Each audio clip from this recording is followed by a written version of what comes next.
Ooh, that was awkward. Are we talking about that yet? Yeah. Can we talk about it? Is it Too soon? Is it Still, too they should soon? not remove it from 2020 is probably too soon. Yeah.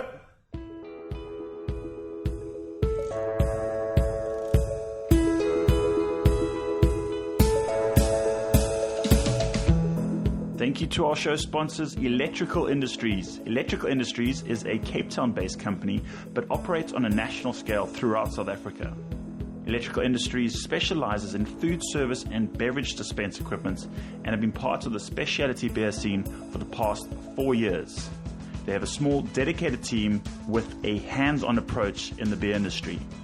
Some of the equipment they stock: towers, taps, coolers, cold plates, regulators, couplers, growler solutions, kegs, fittings, and a wide range of spares and replacement parts. Another piece of equipment that they stock is the new FlowJet pump, which I've heard about. I haven't seen operate, but my goodness, I could have done with one of these when I was working in the industry a few years ago. What it does exactly is that it helps push your beer over a long distance from your keg to your tap.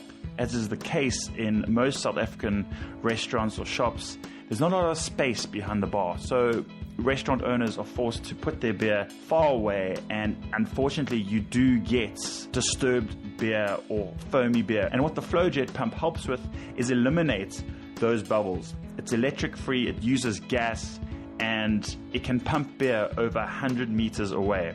So go check them out. If you want more information, go check out electricalindustries.co.za. That's electricalindustries.co.za. Cheers. Ladies and gentlemen, 2018, can you believe it? It's done, it's finished, no more. What a year it was. Lots that happened, definitely one for the books. And on my show today, we discussed the year that was 2018. What were some of the highlights for you? I chat to 3 guests, 3 friends who tell me what their highlights were, what happened that was super important for them in the year, and also future projects, what's coming up for them, what can the industry expect, what are we going to see, will we see more closures, will we see better beer? Well, you're going to have to listen to the show. It's one that I really enjoyed, and there is some good banter, there's some good conversation that happens, and as always, I know you guys are going to enjoy it. Cheers. Ladies and gentlemen, this is #Beer Time. How are you doing? How are you feeling? A new year, 2019. My goodness, how things are moving along very swiftly. I cannot believe 2018 has come and gone, and what a year it was. It was a good year, it was a bad year, but it's definitely been a year for the books that we can talk about. Here to help me discuss and go through what I'm talking about are 3 industry experts. And let me introduce you to them. Ladies first, Schminks Macy. You're a lady. Lucy, the brew mistress. Welcome back onto the show. How are you sounding there? I think you're sounding good. I don't know. How am I sounding? You are sounding perfect. Sober for a change. I'm Sure. Shots fired. 7 hours sober. And you heard the fine, distinguished voice of Greg Casey, owner of Afro-Caribbean Brewing Company, Banana Jam Cafe, and the tagline, Surf, Beer, Travel. Hello, Greg. How are you? You're either surfing or you're drinking. Pretty much, huh? Pretty much. It's good to have you back on the show. Thank you for hosting us. And then across from me is the adorable. I'm trying to think of Unemployed. Yeah, adorable, Fun-employed. fun Unemployed. the man formerly at the helm of Beer House, but now he's still the beer whisperer and heading up the Cultured. We'll talk about that a little bit That'll be nice. coming onto the show. But hello, Hi, Troy. Murray. Just for the people who need to know, Sorry, you guys are funny. need to know a name. Welcome back. Thank you. So we have a 4-way. Oh, that was awkward. I mean, really. Was it? Well, a 3-way of beer experts, and you guys are going to help me try and understand what exactly it is we're going to be talking about. But let's not waste any time in cracking open a beer. I think we've got one local beer, which I'm very excited to try, and then we've got 3 international beers. I think we should kick off with the lightest one, a white ale. Yes, let's do that. Where are these beers? Like, who's Wheeling these in. I was sourced these beers? very lucky. I think my sister bought in this first beer, which is From Iceland. Iceland. from Iceland. It's Einstock beer. Mm-hmm. It's a white ale, and I'm trying. This language. Oh, here we go. Ale brewed with Language. ale brewed with coriander and orange Okay, so is peel. it a white ale Belgian. Vit beer then? Yeah. So let's see what it's like. Cool can. I like the Viking. I'd like you to read some of the language if you could, because I understand Icelandic is quite an easy language to pronounce. Yes. Maybe after you finish the beer. Yeah, maybe it gets might easier. improve. So from Ledur Akuril Iceland, I presume Oh, that's sounds spot on. that's the town. Well, There's someone from Iceland listening going, butchered that. we do have an Icelandic listenership, so I hope. How many people are in that listenership? The whole of Iceland. Yeah, there's not a lot of 17 of them, I think. 17. No, it's 18 now. Thank you, Troy. folks. Cheers. Cheers, cheers. Happy New Happy Year. New Year. Happy New Year. Happy Yeah, New to a Year. year. So I probably should have done this before we started hit and record to kind of go over what we're talking about. But I think Like surprises. Classic Troy. the gist is there. We want to talk about 2019. 2018 was an eventful year. I think there's a lot that we can talk about and discuss the good, the highs, the lows. I want to bring in Lucy's survey, which she just completed, which we can talk. I mean, we can start talking about that now. I know that it's been about a week since you kind of released that, and it's the second kind of survey ever to be released in terms of craft beer. To my knowledge, yeah. Greg, you haven't even read. What survey? So Did I win anything? What's the No, survey? that's not- That's a raffle. I'll be more serious today, I promise. It's 2019. But yes, you want a big jar of humbugs in the raffle. I'll bring them over. we're talking obviously about the Brewmistress. It's not an annual survey, but it's the second one. I think the last one was 2 years ago. Yeah. So, first of all, what's the need for a survey? There's like no statistics on the South African craft beer scene, really. And I get asked often by journalists and people in the industry and people wanting to get into the industry with, equipment and supplies and whatever, for stats and information. And also, like, for my own interest, I wanted to update my database that I have. So I sent around a survey to 12 breweries. I'm sorry, I've completely lost my thread now because Murray's taking selfies. That's the millennial thing to do. I know, but I'm not a millennial. When you're And in- neither is anybody else around the table. So stop it. Are you a millennial? Yeah, I think starts in 1981 or something. No, you're a zennial. Zennial. Oh, okay. We're Zennials. We're all zennials, close apart enough. from Greg, who's just old. So I meant to say influencer. I'm trying to find the survey. It's here, you I'm go. just trying to influence. Wait, people. here we go. Got it. It's a good read, but it'll take you a while. You can't do it during the podcast. No, not really. But basically, to give you a bit of a what's the word I'm looking for here? Summary. Thank you. There we go. I was just asking Sure, you need to people, drink more beer, I, too. I do need to drink more beer. I've never seen you need like to, this. I need to hit that sweet spot where I can still speak. It's I've not found out what it is yet. It was basically, Greg, just to give you the summary, thank you, finding out how many breweries there are, how long they've been running, staff working there, whether they... I did that survey. Yes, you did. You completed it, indeed. One of the few I I prefer. believe when I asked about volumes, you replied, dunno. Yes, I have those numbers for you now. Well, the one thing, I messed up the question a little bit. So the volumes, and a lot of people don't want to answer that question. So the volumes didn't really kind of work out. The most interesting thing for me was when I asked what the biggest challenge for a craft brewer is. People wrote paragraphs and paragraphs in some cases. Cool. And the biggest problem by far is, well, basically selling the beer, but distribution and getting tap space and shelf space and all that kind of, actually getting the beer into people's hands, the route to market, exactly. But I think that's because it's the hard part. But also Making beer is easy because you can sit at home or you can sit in Making good beer is slightly less easy, though. Yeah, but what I mean is, like, good or bad, making the beer is the easy part. Yeah. You're in a room with your brewery and you make the beer. Then what do you do with it? Was it the gentleman Marsden? Robin. From the gentleman from an Australian brewery. Yes. Not Iraq. Marsden Hajar. Marsden, yeah. Marsden. He said it's that what you exactly said now. Making beer is the fun and easy part, but it's actually selling it. I think the problem in South Africa, well, I'm sure it's in other places as well, is people don't seem to, it's like, I'm a home brewer, my friend said my beer's good, I'm going to start a brewery, I've imported this awesome equipment from China, I've got a 2,000 litre system or a 1,000 litre system, whatever. Awesome. Where are you going to sell your beer? I'm just going to distribute around restaurants in my local area. And how are you going to do that? See what happens. Well, people don't realise that you can't just go into a bar and put your beer on their taps, because their taps usually belong to SAB or to Jack Black or to CBC or something. With some exceptions, Gregory. But yeah, I think it's a lack of planning and foresight. And people get swept up in the sexy bit of brewing, Yeah. But it's not just the small new guys who've done that. One or two of the big five have found that same issue.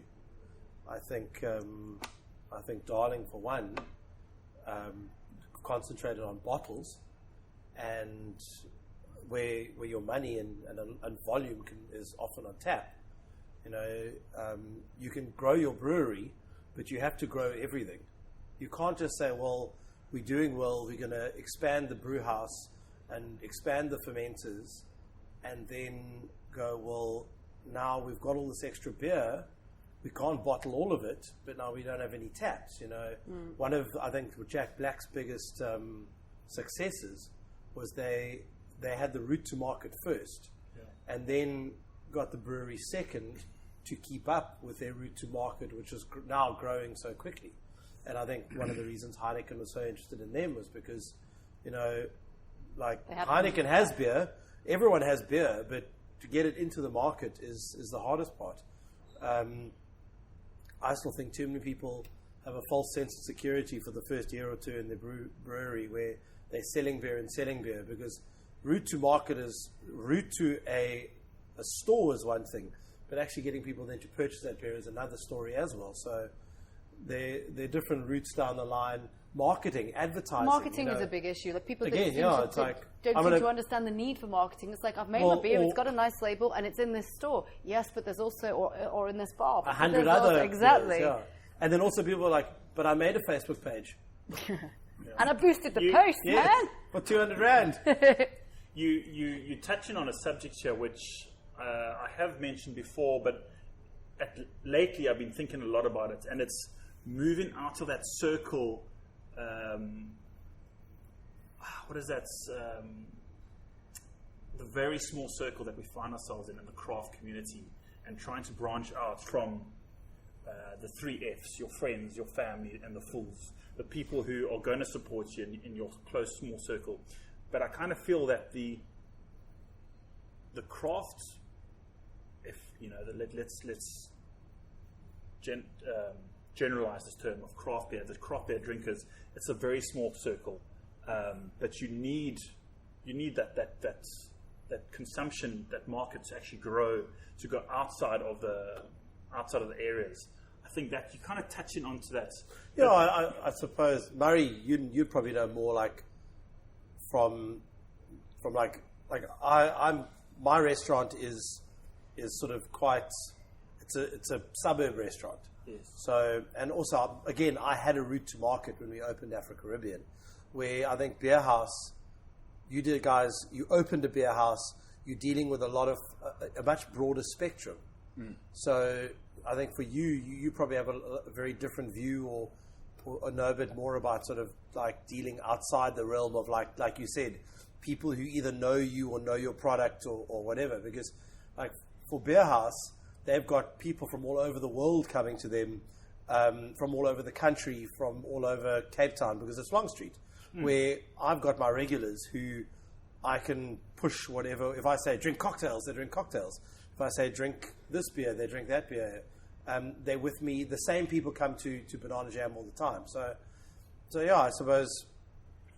Just to answer that, I think it's a different demographic of people that come to your suburban neighborhood bar restaurant and to beer house is quite different. That's why we were never really seen as competitors, because it's different markets. Yeah, it's a different market. So what you see when a foreign tourist coming to a beer house is that they've been exposed to the craft beer movement for a lot longer than South Africans, and generally are more experimental and looking to explore. They're also on holiday trying to try different beers.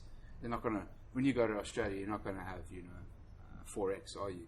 You're going to, no one's going to have a 4X, but especially not Greg Cage.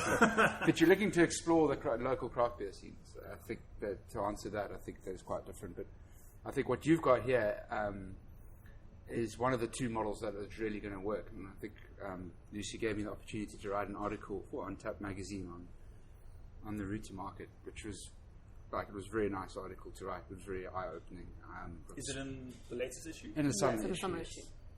Now available. Yes. Out now, the route to market. But basically, what And some other articles as well. True, there are. Like one in Agave Spirits.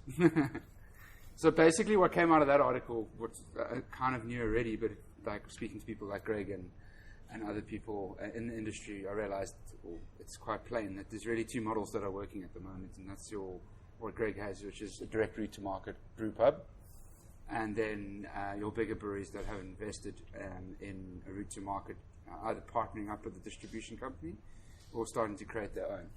Everybody in between is kind of, doesn't have a route to market and are struggling. At the end of the day, beer is about volume. And you can either service your local community. No, beer is not always about volume. Hold on. Yeah. You can either service your local community like Greg does, and he's not having to ship beer all over South Africa to keep his business running. Or you're looking for a national footprint, and you don't have a direct route to market, and you're trying to get into bottle stores. There's so many things that I'm a little bit out of practice with when I usually just have one guest, so I need to kind of rein us in. Rein it in a bit. But you mentioned Darling. We'll come to that. Route to markets, sales, volume.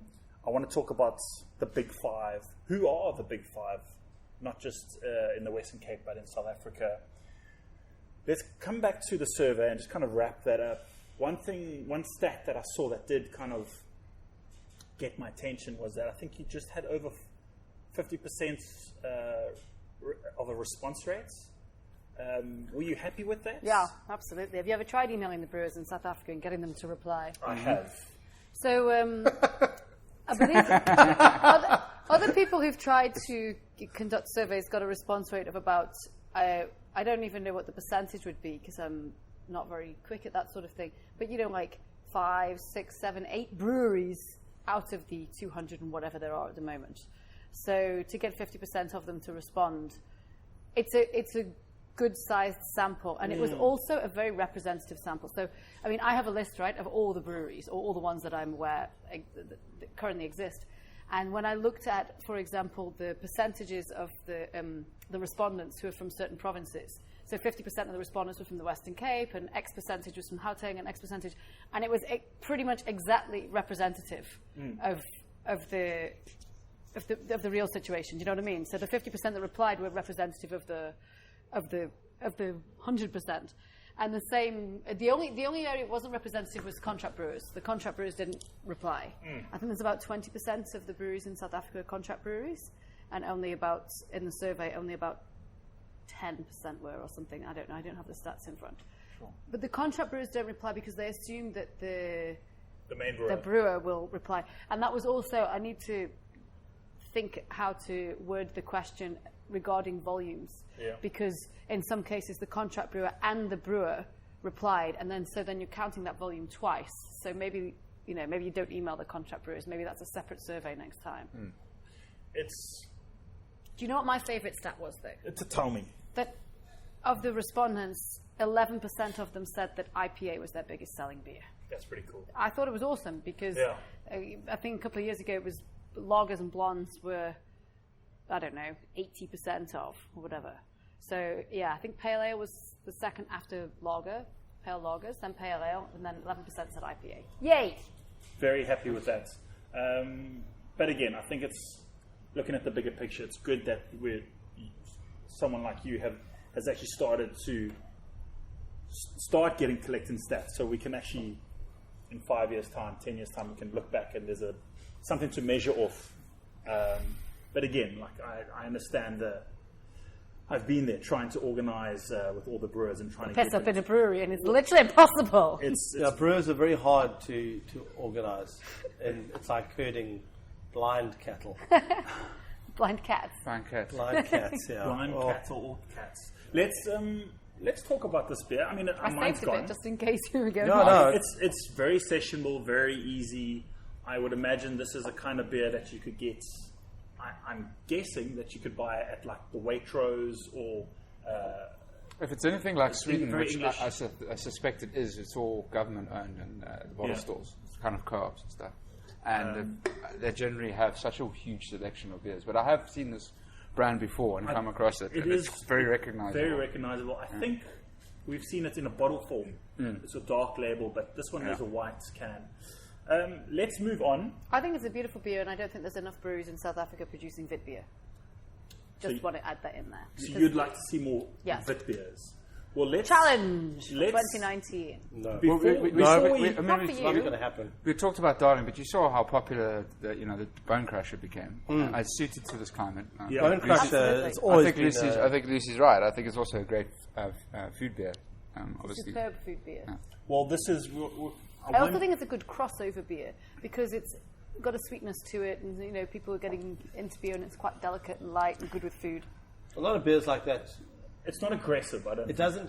It tastes a little bit less like your normal beer. It's got like low- a lager. It's got low bitterness. Yeah, low bitterness. It's got that coriander or that some fruitiness in Yeah. there that Perfume. people go, "Oh, this doesn't taste like beer. I'll try another one."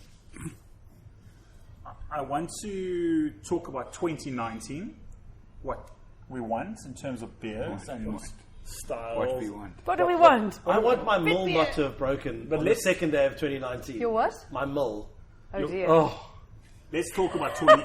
Oh. Let's talk about 2018. No. Let's Brewers problems. let's crack open the next can. I'm going to say these for the end. I yes, think. I think that's a good. Idea. Let's crack open the Life and Death from Vocation Brewery. It is a smooth multi IPA, 6.5%. This We is had also that beer from about 2.5 the UK, years I think. ago.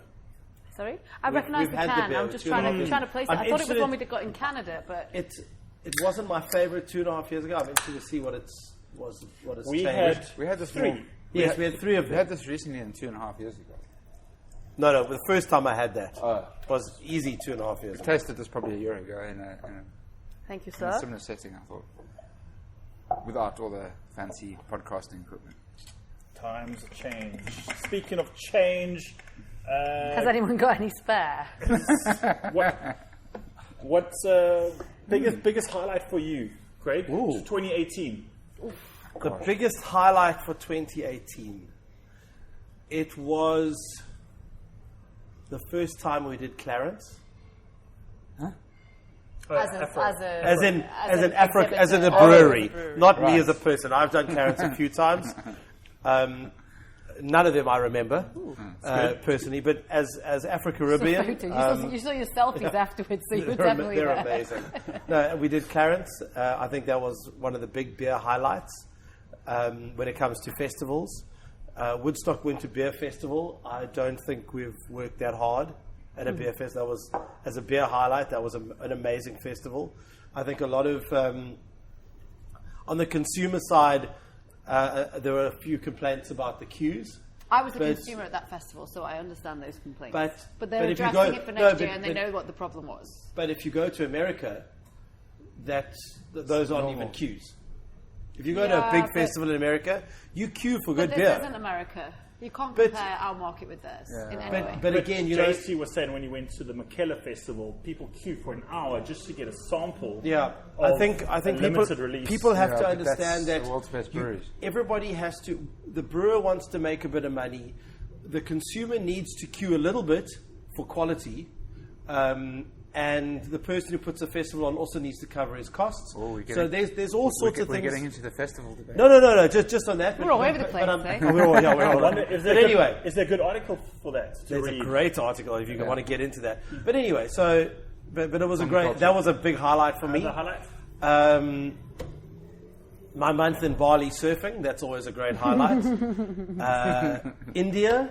For the first time, I never thought I would ever go to India. There was a great article written about that in Untapped magazine There as well. was, there It was. very cool. I was blown away by the amazing breweries in India, along with just being in India because I never thought I'd be in India. So those, I think those are my highlights. It's the top of my head. Highlights? Highlights, having a daughter.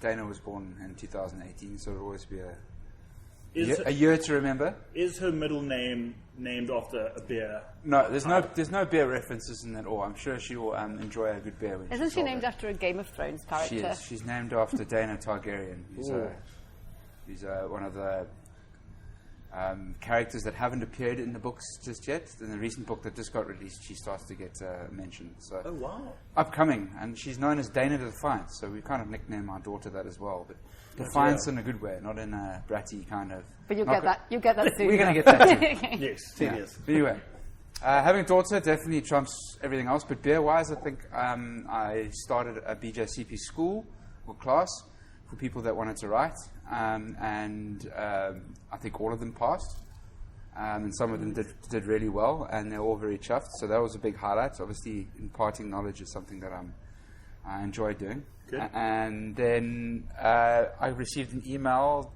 near the end of 2018 from the guys at the World Beer Cup, Nice. saying that I had been accepted to judge in 2022, which is a long way away, but beggars can't be choosers, and that's going to be in a place that I didn't even know where it was. It's called Minneapolis, which apparently is Midwest. But obviously that's something you apply for, so I'm very excited about that. Lucy gave me a glowing reference, must have, because I got accepted. That's 3 years away. How old will you be? I'll be 40 on that year. Oh, it's a So- good age. Yeah. I hear it's good. Tell us about Oh, it, it's Craig. awesome. I can't even remember. So guess So- where so- you having your Must have 40th? been good then. I don't know. My 40th is a whole different plan, but that's part of it will definitely be at the World Beer Cup. So very excited about Cool. that. Congrats. It's a long way away, but I can't contain my excitement about it because Lucy's obviously went this year. Yeah. 2018. Yes, last Hang on, that was the highlight of 2018. There we go. Yeah, dude, you're at Craft Brewers Oh my Conference. god! Busy So life. that was like from a personal / beer highlight. I judged at the World Beer Cup in Nashville in May, wasn't it? Start of May. We went to the Craft Brewers Conference. I met Sam Calagione. Awesome. Woo! We And some- can stop the Some podcast other shit right as well. I there. don't Yeah, remember the that's rest of it. Tasted some awesome beers. Obviously, did a bit of a trip around the States as well. And I also took and passed the certified Cicerone exam. So it was a hell of a trip, actually. It seems like such a long time ago. It does. I can't believe it was actually just Wasn't last it year. May? May, yeah. That was a long time ago, you know I that. suppose it was a long time ago. It was like yesterday. And also in May, Sean and I launched the African Beer Cup, which will officially launches this year. This year. Got to get used to that now. Sure. So it's a new pan Africa because we're the only continent that doesn't have a pan not intercontinental, continent-wide. like a continent-wide beer Continental. competition. So we're tying that in with the Craft Brewers Powwow in May. Craft Brewers Powwow is going to be awesome because Garrett Oliver's coming down, but we're getting on to 2019. And then South African beer highlights for me. There were a lot of good festivals last year. I didn't go to Clarence last year. Shall be going this year. That'll be fun. But man, I just love the Cape Town Festival of Beer. Can I just take a moment to tell you how much fun I apparently had there? I think you We know. you won best of show. Lucy We know how Corn much fun you had. did win the Kelly Festival Drunk Award.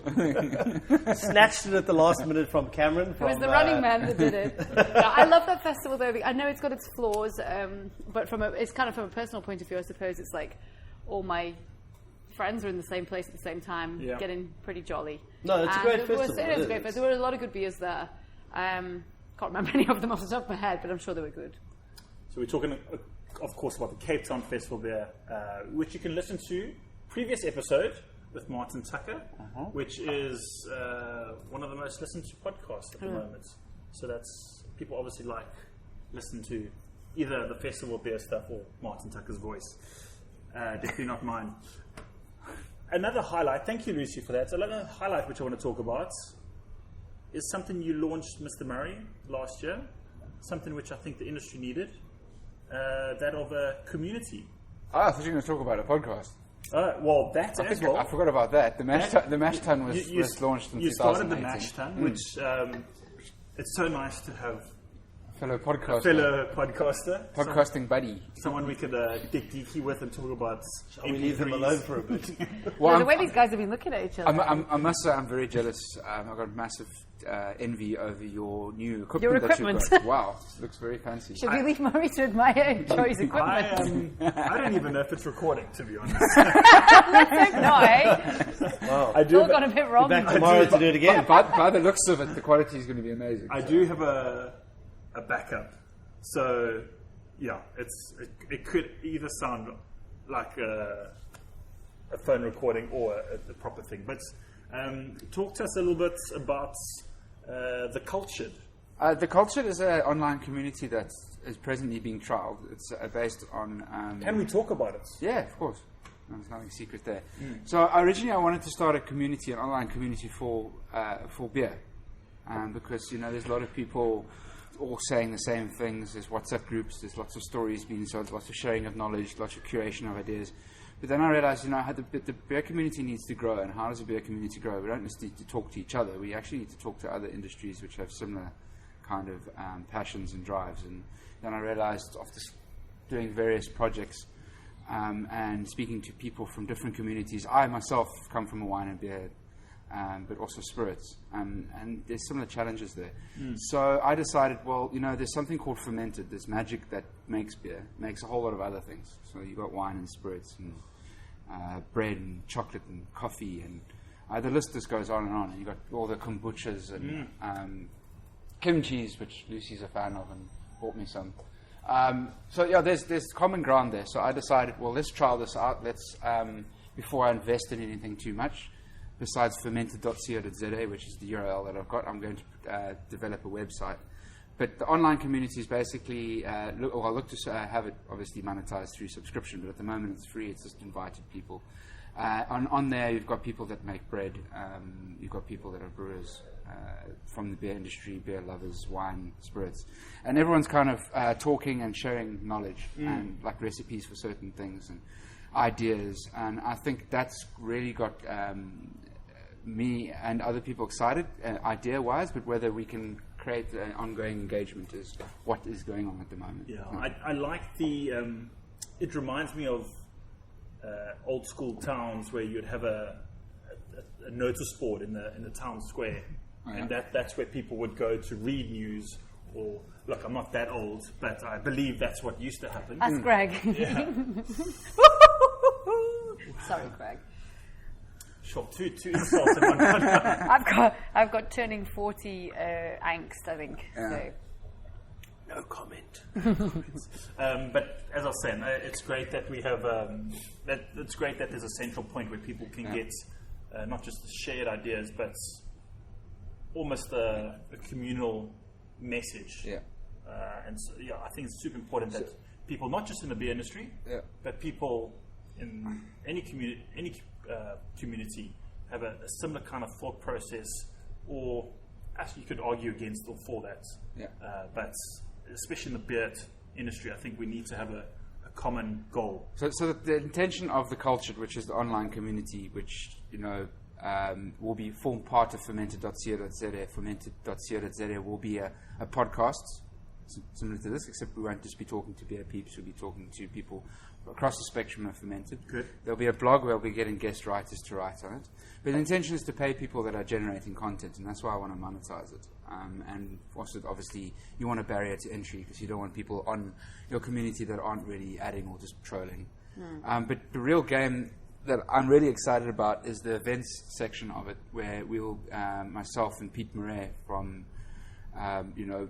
worked with me as a consultant on the Beer House food menu. That's where our relationship began. He won Brian Master. He's a serious chef, but great energy.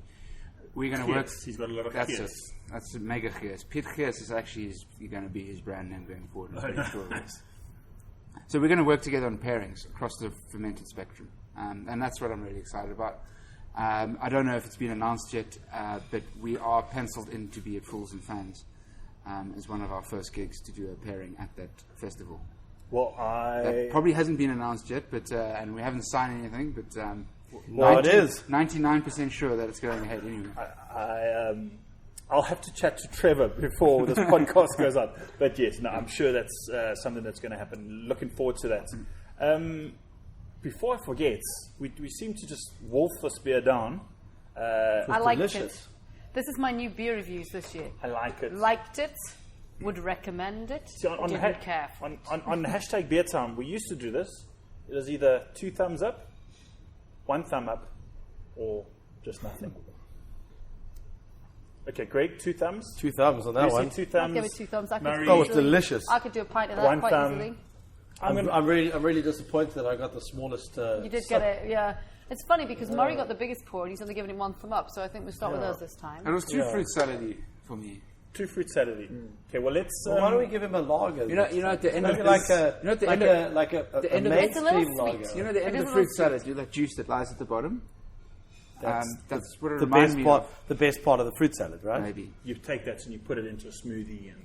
Or a beer. Yeah, Oh, okay. like a lager top. A lager. Someone's on diet this year. Smoothie. January, of course. It's January. Everybody's on a diet, man. I had I'm salad not. for lunch I today. dieted in November. And I didn't drink yesterday at all. Like at all. You've gone, 46 hours without a beer? And a half. That's because you were late. You do have a lot of colour, a lot of colours returned to your complexion.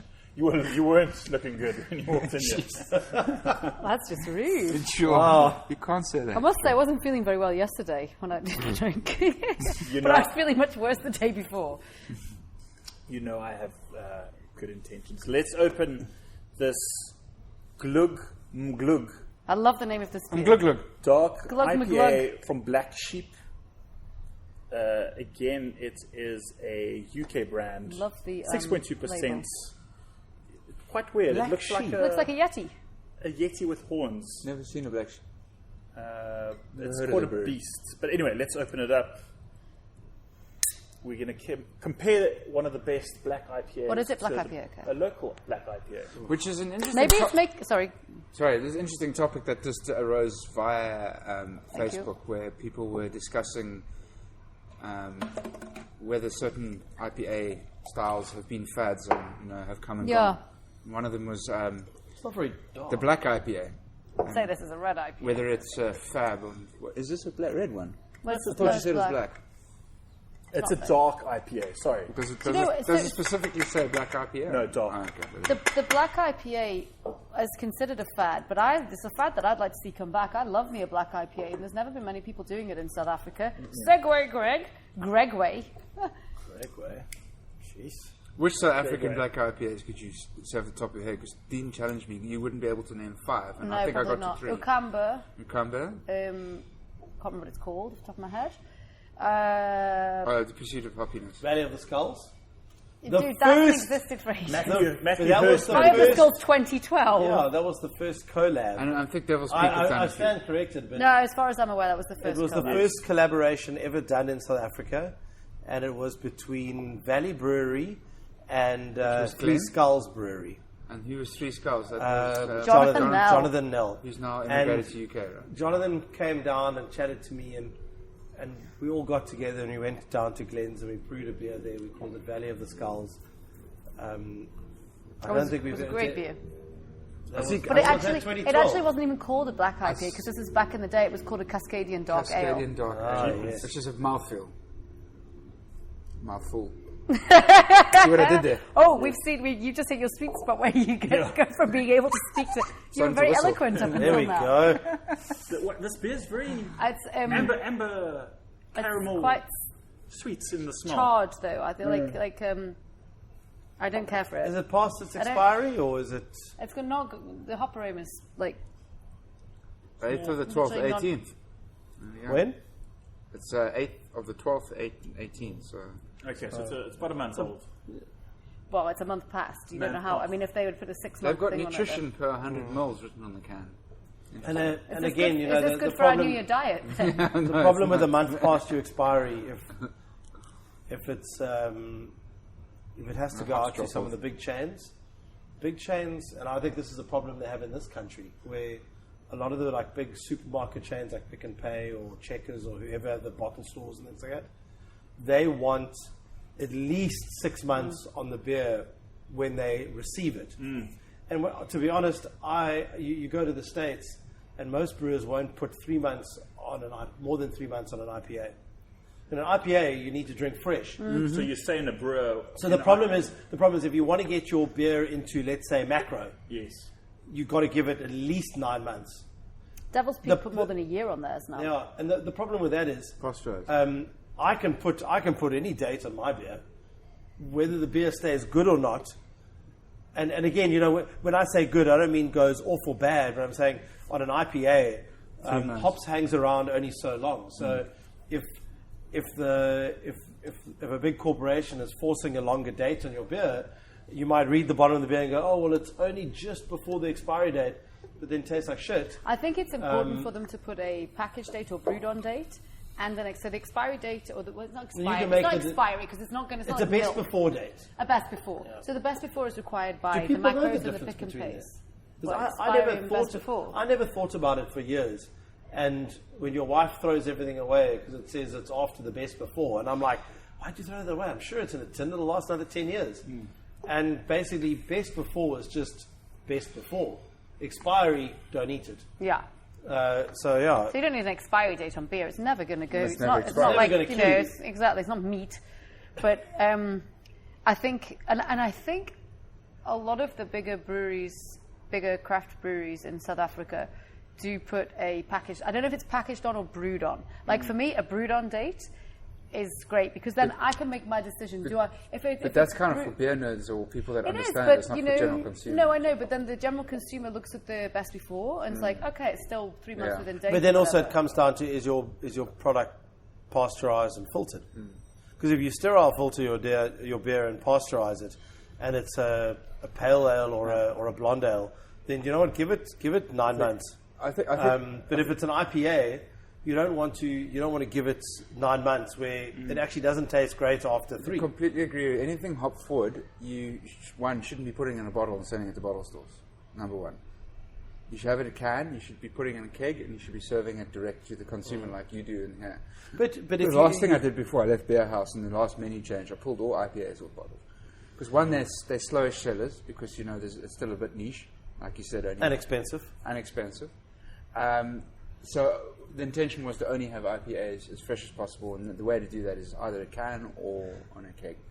And if you're making IPAs in bottles and selling it to bottle stores, then I think you're doing the consumer disjustice. Unless you've got to, like, again, you can go down and sell it in your community bottle store close to you, and you take them a case. When the case is sold, you take them another case. Sure. I know a lot of people don't want to do that. And limit because, availability. you can't drive around all day taking one case of beer from Cape Town to Paarl, but there are ways to do it. There are exceptions. Yes. Just coming back to this beer, I got a lot of coffee and chocolate and no hops. Yeah, that's probably what's happened with the Well, the date. hops has gone. Dropped off. It left. Hops has left the building. Tastes like those coffee creams that get left in the box of Quality Streets. And I am picking up chocolate. But we were trying a beer earlier before the show We were. that really? we noticed that hoppy beers, if they go past a 3-month brew date or anything older, the hops go away, but the malt comes forward. A lot more. And it's not in a bad way, it just becomes more of a malty beer. I Yeah, think but that's not what you're buying, is it? Sometimes You buy an IPA, that's not what you're... Sometimes it's the hop aroma and hop flavor that go, and the hop bitterness remains. So you got the malt and then the hop bitterness, and just completely unbalances the IPA. And I picked that up a lot in especially bottled IPAs in South Africa. Let's shift gears. We were talking about the 2018, what happened. Let's talk about, I think, two things that kind of popped to my mind in terms of what's kind of shook the industry in 2018 was the whole tap saga, Devil's Peak. Tapgate. Well, oh no, that was in the awards thing I did on my blog, and it was like the biggest news story of the year. Yes. And in one way or another, about 70% of everybody, a couple of hundred people who replied, and about 70% of all of them mentioned Devil's Peak in some form, either Tapgate or we are the only brewery in South Africa gate. Ooh, that was awkward. Are we talking about that yet? Okay. Can we talk about it? Is it It's still, they did not remove it from 2020 is Facebook, probably it's too still- soon. No, but that was rough. Yeah, we could talk about it. I think it's an important topic. It was. Should we the call number one JC? Topic of 2018. I think- I seriously think it was obviously a move and a seismic change in the industry, which, I mean, obviously... You're talking about has- Tapgate now. Tapgate, but yeah, you also the subsequent, marketing Fuck and up. strategy that's changed with Devil's Peak, basically. I think it's important to acknowledge that they have realized that the craft beer market isn't, going to sustain them as a business at the size they're at. And they now have to walk this tightrope of looking after the community they came from and grew from, and appeasing and pleasing the market that they're hunting, which is the one that's actually going to make them, into And making their business profitable, which, That's the one. again, I don't think any other of the big breweries, and I think CBC, Jack Black, great segue. Darling, Great way. Big way. Devil's Peak, TM. even Boston. Those are the guys who've expanded in the last who have. Boston grew their brewery. I think when did they open their tap room in their new brew house? Like very Really? recently. Like No, it was recently. Mid the past couple of months. 2018. So those guys have got big breweries, and when it's not your brew house size; it's your capacity. It's what you do with that it. you can. Yeah, exactly. Oh, It's you your guys- capacity you can brew into. If you've got 10, 25,000 liter fermenters, they need to be full. Otherwise, you're losing money. Yeah. So what Devil's Peak is doing is there's Filling nothing their wrong tanks. with it. It's called business, and people need. And anybody else who could have nailed down a deal to get those taps would have. I'm sorry, anybody. Yeah. And anybody who holds a grudge against Devil's Peak for what they did is just sore because they didn't think about it Or first. also potentially relying too much on one route to market, which was the tap room. Again, that's I think that's if you lost taps because someone bought all the taps from the tap room, did you not have a contract in place that said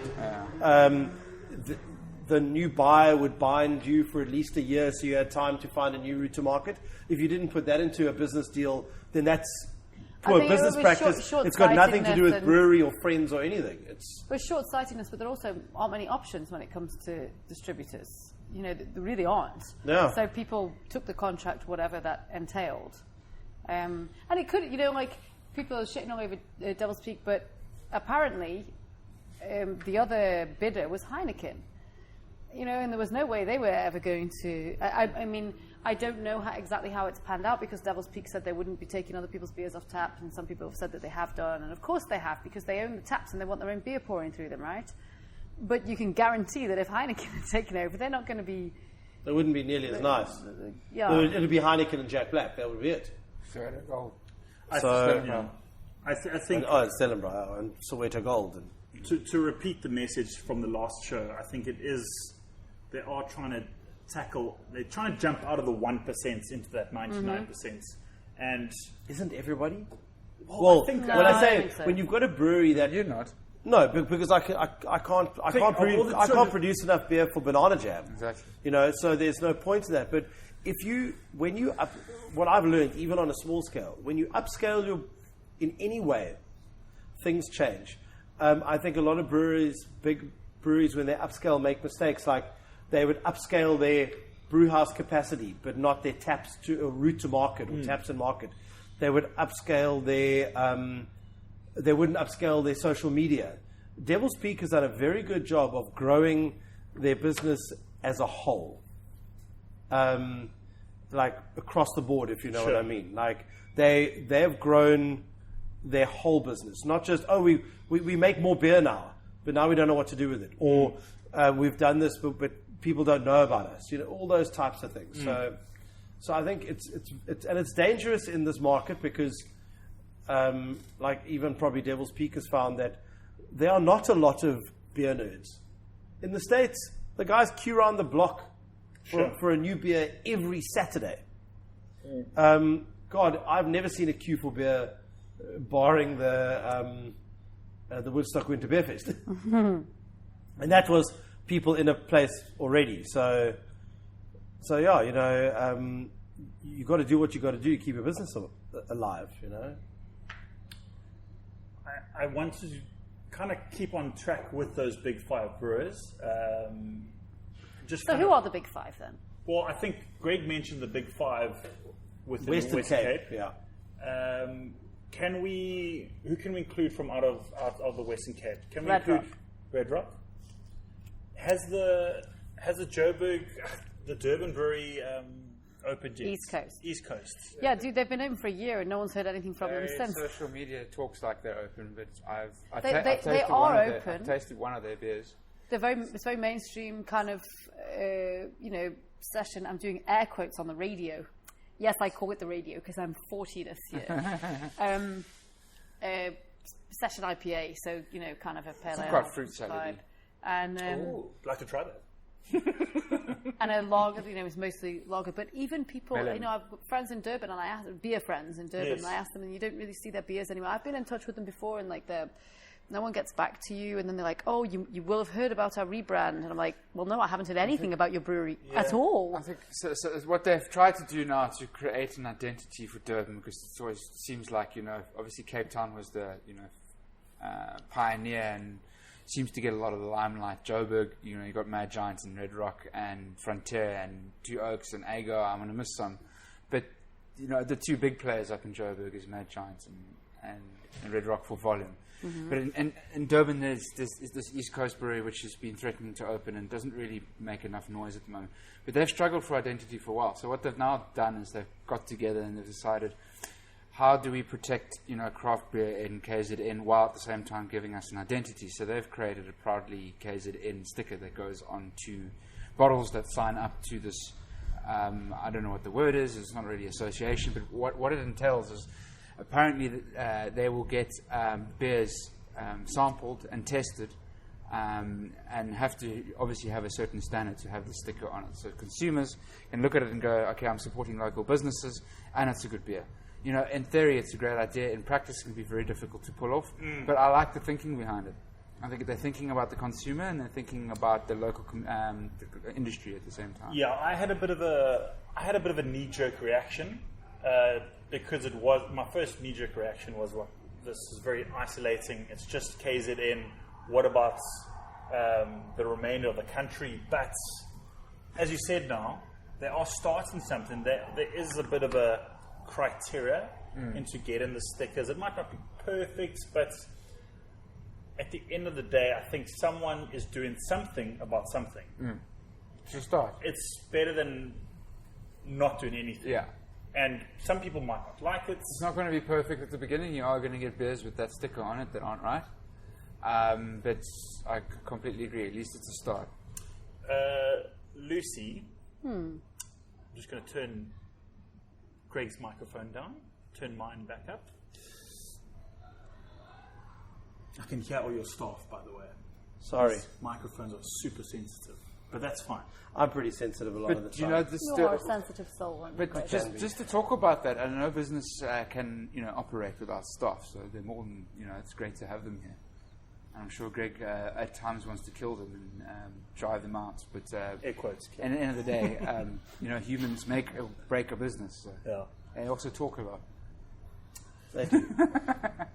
So top 5 biggest breweries in the country. Lucy, I'm going to Biggest. I'm gonna biggest breweries or craft breweries? biggest craft. Sorry, craft. How are we defining craft beer in South Africa? I'll let you think about the top 5 biggest in terms of volume. While you're thinking about that, I'm going to open Not Heineken and not SAB or an AB. exclusive, never before drank, seen or heard, or tasted.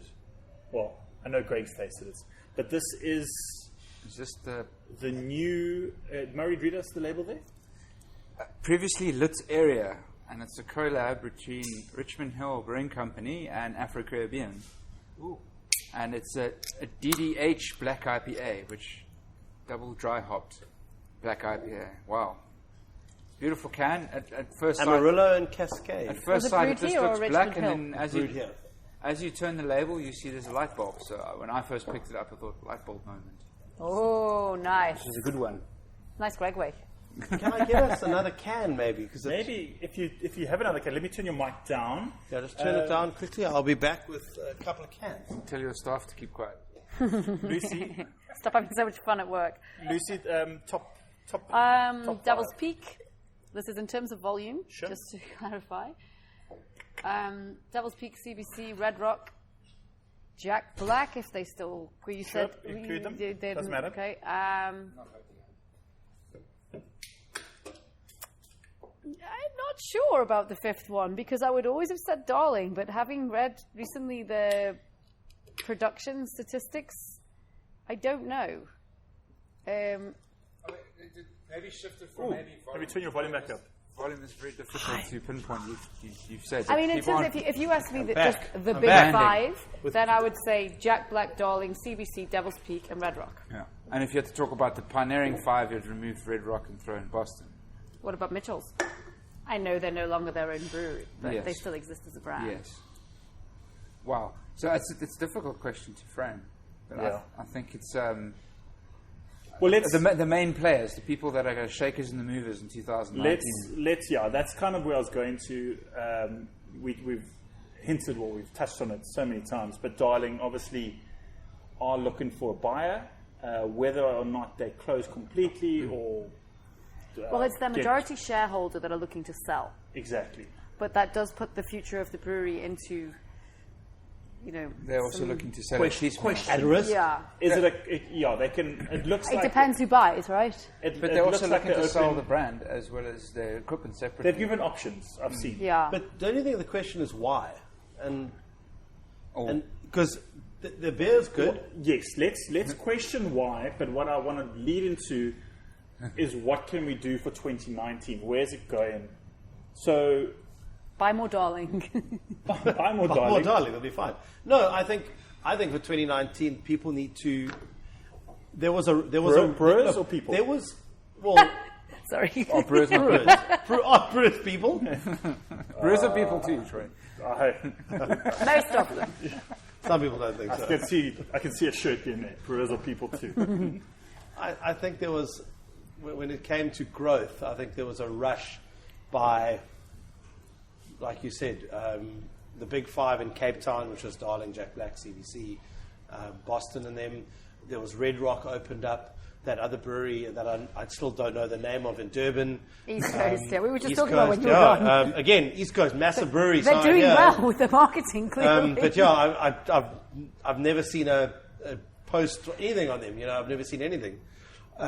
They spent all their money on the brewery and nothing on But I Facebook. actually just read something the other day. They've invested in, I forget now what it was. It was like a big bottling line or something, some expensive piece of equipment. And it was like, so I've got, the Google alerts up for certain search terms. And it was like, Ooh. in some That's local, newspaper in KZN, and it was like, this brewery, da da da. And I was like, ooh, they're doing something. It's like, oh, they've bought more equipment. You need to brew some beer and do some marketing. Sorry, banging the table's not good for radio. It's not a T-Rex. It's I'm not going to let you get away with that. What are your Google search terms? Oh, they're not suitable for No, I'm just kidding. Jeepers, I don't want to see what It's email. like stuff like Under it's just 18 stuff radio. like Maple syrup. craft beer Yes. in quotes South Africa and like AB InBev South Africa and Heineken South, a variety of different Moose things. knuckle. Sorry, not that a downhill? We started off Downhill? that New Year's Eve, didn't we? A lot of that. Where's your husband anyway? Speaking of moose, What are we talking about again? Moose knuckle. Anything other than that. Good Lord. Oh, 2019. Yes. Where's it going? What you should be doing? delete some of this. Please. Why? I'll tell you where I'm going in 2019 with this gentleman and some other gentleman and another lady. We're road tripping to Clarence. That is going to be amazing. The Clarence road trip will be How's that for a Gregway? incredible. I'm going to suffer. That's going to be a very pinnacle Sean's- moment of FOMO. Sean's Are gonna you going host to Clarence at all? FOMO-fest. No, I had to turn the opportunity down, unfortunately. You can hang out with Sean Duthie, who's also not going. Yeah, Sorry, Sean. Me No, and Sean's Sean actually and planning FOMO Fest. Troy. No, I've told him, like, plan a If festival. Troy's here, then it's going to be I thought you were going. Freeway. I am on the going. fence. I know, but like I haven't got a ticket. I haven't got accommodation. I've got There are still transport. tickets to the Okay, well, festival. I'm still holding out hope like that as well. So maybe we can, smuggle a van somehow and just drive up on the day. I'm on. So where should people go in 2019? How about beer time Clarence. and Mash Time get together and hire a van and drive And we up? just go put microphones in people's faces. Exactly. Let's do that, and we sleep in the van. You don't need a You accommodation. have a van? We're going to hire one. Or steal one. That's already going to cost you more than a plane ticket, I think, hiring a van. Let's talk. I think there's. But we can also, if soundproof, We it are with, like, talking. It's a podcast. The egg boxes. We could put that all around the van and make a little studio inside of it. It'll be rad. Let's do it. the A-Team van. That's it. Black with tinted windows. Come step into my van. I feel like this is going in a dodgy direction. Yes. Shall we leave? Let's move. Let's finish off this conversation. 2019. I think I'm trying to rack my brains. It's always very hard, but from what I recall, we predicted 2018 was going to be the year of the collaboration between different brewers. Holy moly, it was the year of collaboration, We've right? There definitely were a lot seen of that, collaborations. which is great. I also said that it was going to be more of a year for the influencer. People are going to become more Good God, that's an influential. awful word. It is an awful word, but It means something. it didn't Douchebag is what it means. it didn't really step up to the mark as I predicted. Lucy, I had to just remind myself, but when you tell people what you do, beer writer, Yeah, is that yeah. okay? Because I don't care for the word journalist because that implies a level of seriousness that I do not have. Beer I writer. also don't care for blogger because that implies a level of amateurism. yeah, We should start a guild like they've got in London, UK. That would be a very small guild. Yeah, it'll be fun. It'll be yeah, sitting around a table. Another reason to go out and Yeah. have beers. And I'm not sure we need another reason. Yeah, no, I tell you, one of my highlights of 2018 was December. What an awesome Sure. month December was. We had Festival of Beer, we had the Southeasters Christmas party, the Drifter Triple launch, which was pretty That was awesome. amazing. Coincided with your birthday. Thank you. Also awesome. But it was. We said off air that I don't think we've ever drunk that much beer. No, it was rough. It was pretty rough. Hey, I wanted on a selfie. Let's get on the noise. You need to lift it up. There we go. So, 2019. What are your predictions, Lucy? Do you know, I haven't really made any this year because I always do this and they always end up being pretty much the same every year. I think last year I said like session IPAs. My predictions are usually more of requests to the brewers. So session IPAs, please, brewers. Vitbier. Predictions, more closures. Sad, but true. So, in combat in that survival. We're Yeah, going well, to I see mean, survival. 2019 is already looking rough, right? If Darling is struggling, then a lot of people are struggling. One of the things from the survey we discussed earlier was the slowdown in growth in the past couple of years. Do you not think 2019 there was, when I say too much growth? You mean 2018? I mean, 2018. That's the year. You're the only person who thinks it was 2019 last year. The rest of us think it's still I missed 2018. 2018. No, in 2018, people expected more, so they grew more. Be if you were the size of Darling or CBC or Jack Black, or you were the size of Africa River or our brewery, people expected more growth. Some people invested a bit too much in growth in maybe the wrong areas. Maybe some breweries were quicker to market than others, and therefore scooped up that excess, leaving everyone in the dust. So maybe What are you this, talking about, Greg? maybe this year people just need to sort of go back to their roots, go look at where they started, because the breweries that are struggling now, not all of them were bad. The beers were good, beautiful tap rooms, beautiful breweries, but maybe they're just not enough people. Do you know Maybe what there I- are not do you know enough what I people to really- drink craft beer. Yeah. You know Simple what as that. I mean, there is that, and it's never going to be at the level that it is in the States. But do you know what I really think people need to concentrate on? Because this year we did see a lot of innovation, which is great, right? People like innovation in craft beer. Doesn't necessarily make you money, and businesses need money to survive. The innovation doesn't make you money. You know, Devil's Peak will tell you they don't make money from barrel-aged stuff. They don't make money from, even from the IPAs. They make money from the lager. But what I think needs to happen is that every brewer needs to perfect the beers they've already got, because there's still a lot of shit, basically. There really is, and people then are trying. There's been so many attempts at the New England IPA, and almost all of them have been pretty dreadful.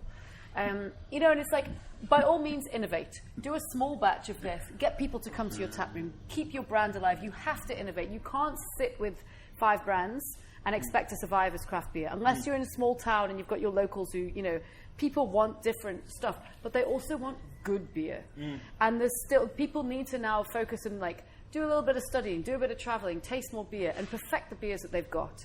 And then start moving on and expanding the range and doing seasonals and stuff. That's what I really think people need to focus on quality. People have focused for so long on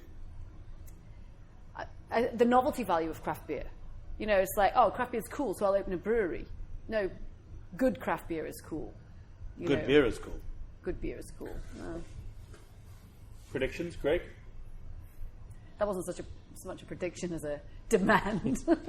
Demand better beer. No. Predictions, 2019. What do you want in a perfect world? What do I want? Oh, no, hold on.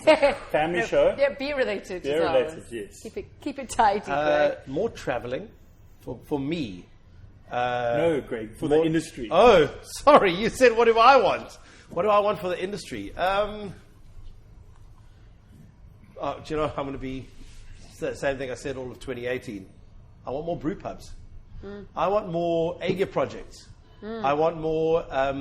I would like to see something like Drifter selling more beers in their own bar in Woodstock, making it able for them to brew different beers sold there. I think you were saying maybe not so much innovation, maybe concentrate on the beers you have. Yes, but if you've got a brew pub, you like we do, you can brew different stuff because you're not big. You're not trying to fill a 25,000 litre fermenter and then sell it all. We fill a 500 litre fermenter and sell it in 3 weeks, and then we can fill it with something different 3 weeks later. We don't have investors. We don't have a board of directors saying, listen, cut budgets, buy local hops, not international hops, don't experiment, less IPAs, more lagers. We can do whatever the hell we want. So I want to see more independence, and not fake independence. I want to see real independence where nobody has to... there's no board of directors. There's no someone who invested in your company that says, listen, bud, I invested 10 million rand. Now I want to see my return in 3 years. I don't want to see you buying all this expensive hops. People need investors. People can't expand without investors. Don't expand.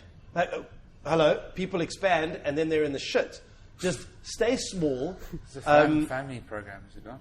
Are you going to... I'll bleep that out. Yeah, you can put bleeps. Sorry, I swear. When I get passionate, I swear a lot. So I'm passionate. I want to see...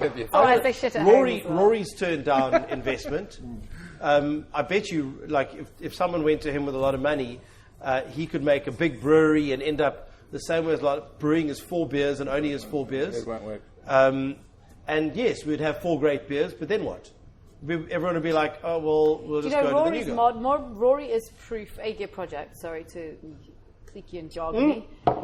Rory is proof because he has no investors. It is Rory. No, but I'm just saying people listening might not know who Rory is. So AGIA project, I think, is proof that that I've completely forgotten what I was talking about. It's proof that the brewpub model works, and no, I had a point. God damn you, Greg Casey, you interrupted me. So basically what you guys are saying is you got 2 models that are working at the moment, is high volume, small margin, and what you do is small volume, high margin. Rory's a case in point at the same time. Now, that's how your business model works. And that's my prediction. It's based on what I spoke about earlier, is in 2019 is you'll see the brew pubs doing well, surviving, which in 2019 is going to be doing well. This is going to be another tough year. And the big guys are going to be looking to, get national footprints. It's going to be very competitive out there. But I like what Lucy said earlier about brewers going and traveling, and the book that you kindly lent me after I lost mine on the plane. Very sad. Barrel aged Were you stout and traveling? selling out. You lost it. I was going to borrow that next. Oh, well, I mean, I'm just about to finish it. It's a Troy's copy. Thank you. But what happened is the guys at Goose Island, as we know, is obviously sold to AB InBev, but the story is fantastic. I love it. And the thing about when they started their breweries, they were inspired, and they did a lot of traveling in Belgium and in Europe. And they were inspired by European beers. And at the time, Americans were still drinking, your hot country Pils lager.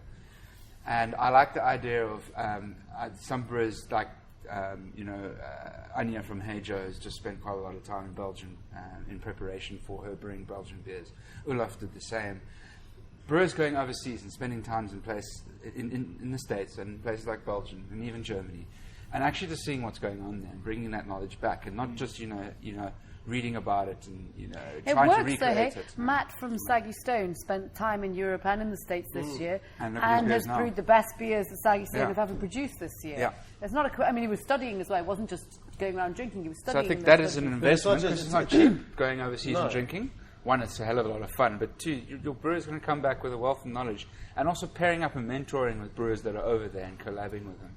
Because I think we very often are very critical of our industry. We're only 8 years in. States has been going since around the time I was And born. obviously, 1980s. we're influenced by their beers, and we Exactly. get them and we go, And well, we want to be like them. Yeah. But they're like it's like a 5-year-old, 8-year-old looking at a 30-year-old going, I want to be like that. It takes time. You need to mature, and I think we just need to give ourselves a break.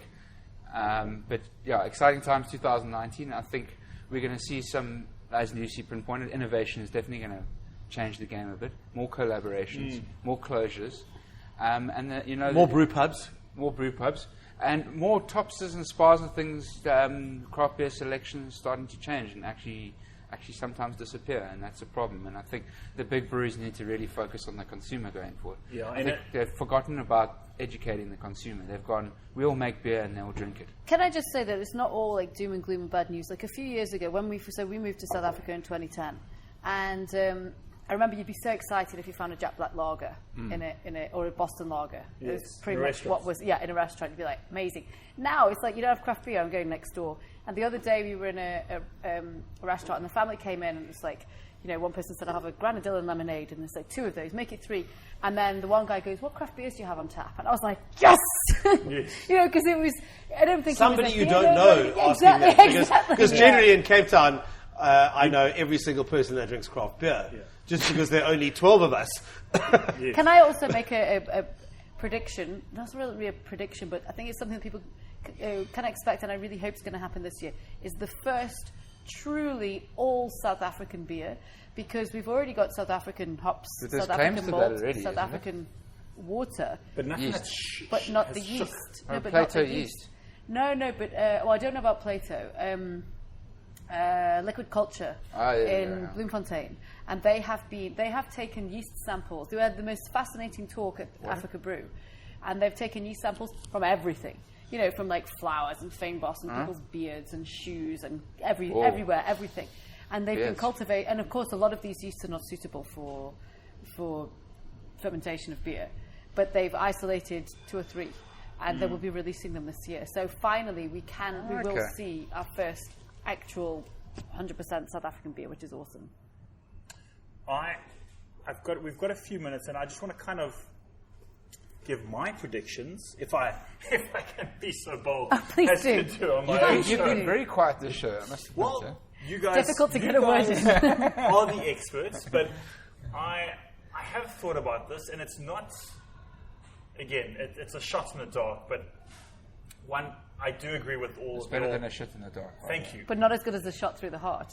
Well, guys, I don't know if that's John. More Bon Jovi. karaoke in Yes. 2019. My word. Sorry. Let's keep bring it back to beer.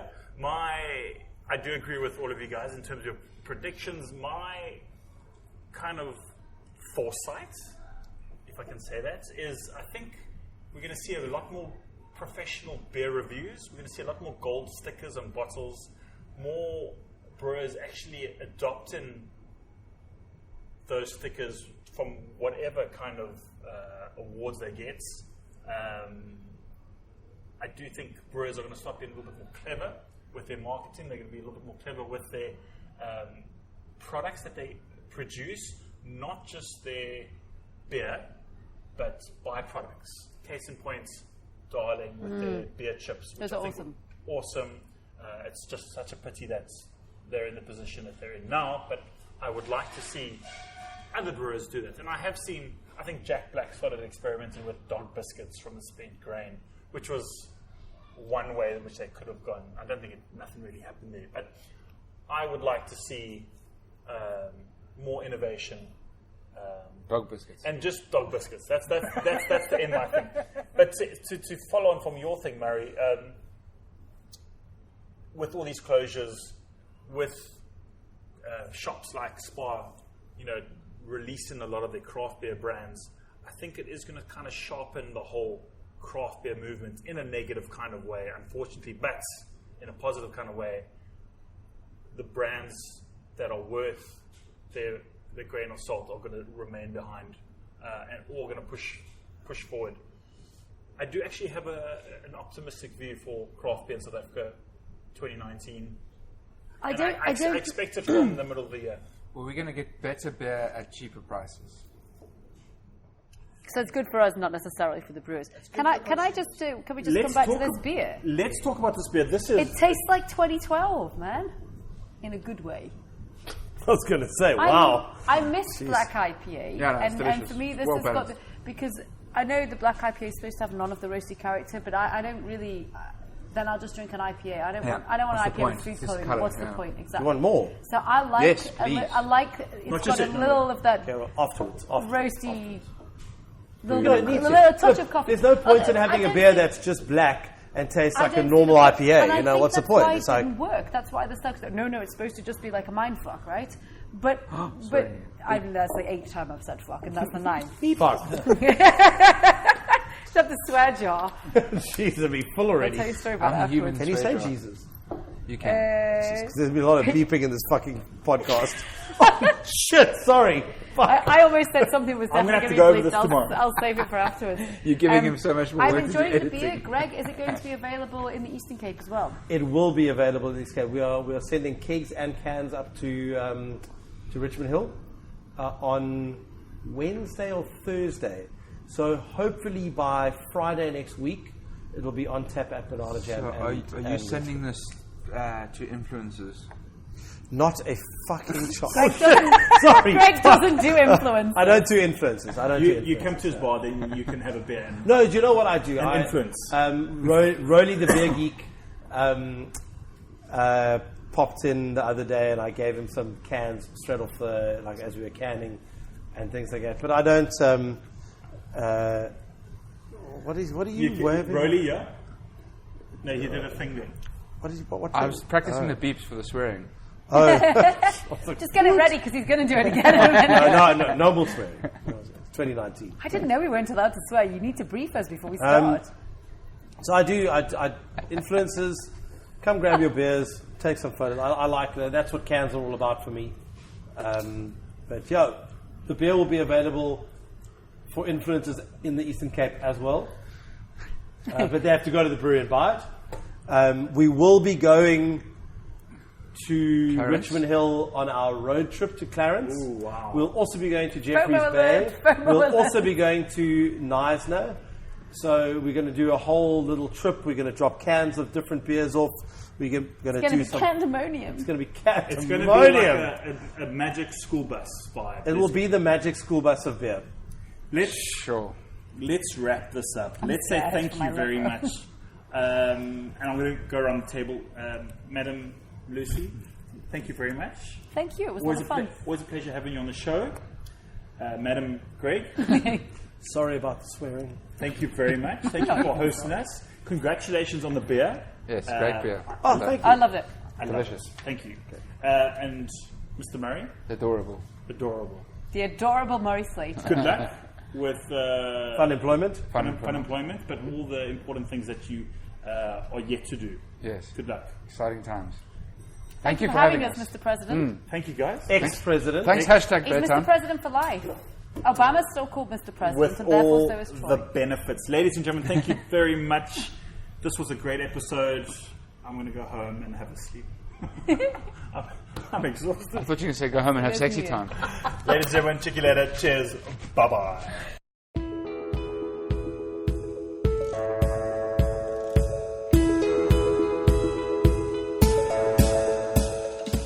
Ladies and gentlemen, thank you very much for listening to the show. One last thing before you take off. I've created a Patreon account. What is Patreon?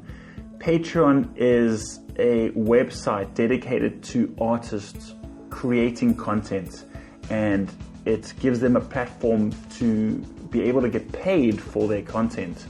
So no pressure to you guys, to my friends and my fans, but this kind of thing does help me to continue to grow and to continue to give you good content and to actually take this brand and what I'm doing to the next level. And I've got so many plans that I'm so excited to bring to you. So if you have a few minutes and if you have an extra buck to spare, I'd really appreciate you just going checking it out.